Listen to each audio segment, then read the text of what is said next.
Hello everyone, today we're going to talk about 8.1 adding and subtracting polynomials. Now, before we get into any of the actual adding or subtracting, there's several definitions we need to talk about. So, let's get into that. Now just a quick reminder, these notes that you see in front of you, all of these things can be found on the shared file under my name. So, if you want the outline notes, get those. If not, you can just write them down yourself. So, back to the notes. Let's first start talking about a polynomial. What is a polynomial?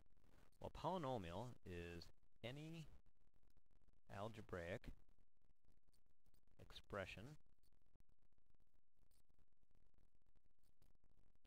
with positive variable exponents.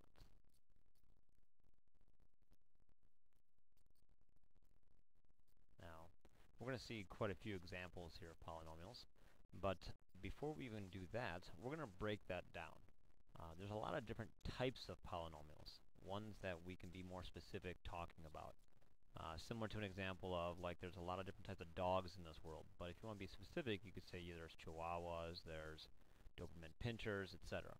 So, in polynomials, one type is called a monomial, and this is a polynomial that has one term. Now, if you remember, terms are numbers or variables that are separated by add or subtract.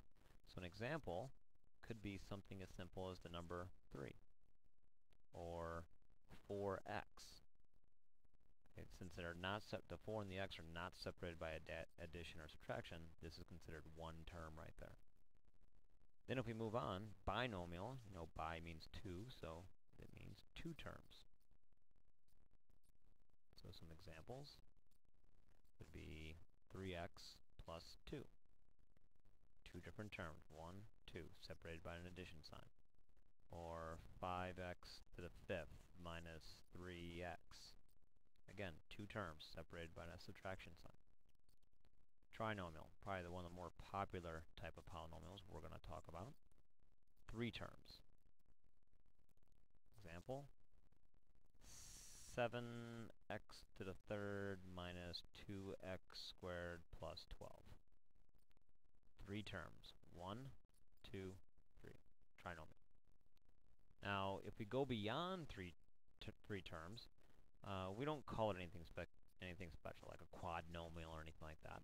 Anything beyond 3 terms, so 4 or more terms, we simply call it a polynomial. It doesn't have anything special, any special name. Now, each polynomial has something that's called a degree. Now, a degree of a polynomial is simply the largest exponent of any variable in that polynomial.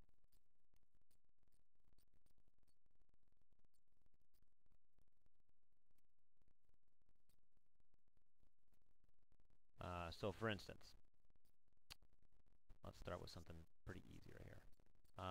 5x. Okay, what type of polynomial is that, first of all? Well, that would be a monomial. It's one term. What type of degree is it? Well, this would be considered, well, if you find your variable, what's the exponent? The exponent above the x is a 1, so this would be considered a first degree polynomial, first degree monomial, to be more specific. Another example would be something like 3x to the 9th plus 2x to the 7th minus 3x squared. Well, that's a trinomial. There's 1, 2, 3. But it would be considered a 9th degree trinomial because the largest exponent is a 9. Okay, that's pretty simple. Just find your variables, find the largest one, find the largest exponent, and that's your degree. The next thing we want to talk about, or the last thing actually before we do any examples here today, are like terms. Now, you need to know what like terms are in order to add or subtract. And like terms, very simply, are terms with exactly the same variable and exponent.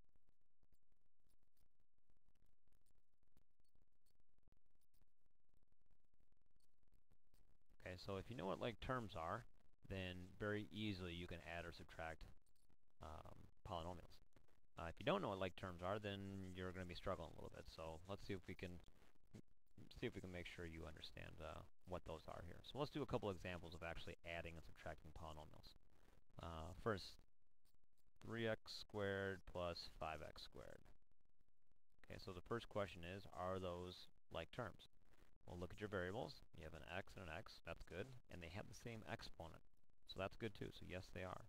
So you can add them together. 3 plus 5 is 8x squared. Now notice you do not combine the exponents there. So it's 8x squared. A bonus question is, what type of polynomial is that and what degree? So this would be a monomial of second degree. Let's do another example. Say I had 5x to the third minus x plus 2x to the third plus 4x squared. So if I'm going to add or subtract any of these things, what I need to do is I need, again, to find like terms. Well, they all have x's, that's good, but notice this has an x to the third and this does too. So those are like terms. So combine them together. 5x to the third plus 2x to the third is 7x to the third. Now, this is just an x, and this is a 4x squared. So they're similar, but not exact, because this does not have a 2 above it. So those are not like terms, so you can't combine them. So what do I do then? Well, what I do is I just simply rewrite them. And you're going to rewrite them in numeric order based upon their exponents. So I'll put the 4x squared, and then I'll put the minus x. And that's it. You can't combine anymore. And so bonus question again, what type of polynomial and what degree? Well, there's 1, 2, 3 terms. So that would be our trinomial that we have way up here. Trinomial, 3 terms. And it would be third degree because the biggest exponent is a 3. Okay, let's do one more. And remember, when you're doing these, you can simply just pause this this video and try them on your own before I do them, so that way you can kind of check yourself. What if I have 2x squared plus 3 minus 5x to the third minus 1? Well, as I look at this, I notice these are in parentheses here, and there's a minus sign outside it, so that means I have to distribute that minus sign. So to do that, I'm going to change this to plus and distribute, so this becomes negative, this negative becomes positive. Now I'm going to find some like terms. And notice here we have a negative 5x to the third, but no more x to the thirds. So that means I can't do anything with it, so I'm just going to repeat it. I look over here, I see I have an x squared, but again, no other x squared, so I just rewrite it. Now I notice I have two constants. I have this 3 and a positive 1, so I can combine those together, and I can get 4. And again, that's it. There's nothing more you can do. You can't combine any of these. It is a third degree again, and it's also a trinomial. And that's basically it for adding and subtracting polynomials. It's just a matter of finding which terms are the same, combining them together, and that's it. So hopefully that all made sense. If you have any questions, make sure you come to class tomorrow with those questions ready to go. Have a good night.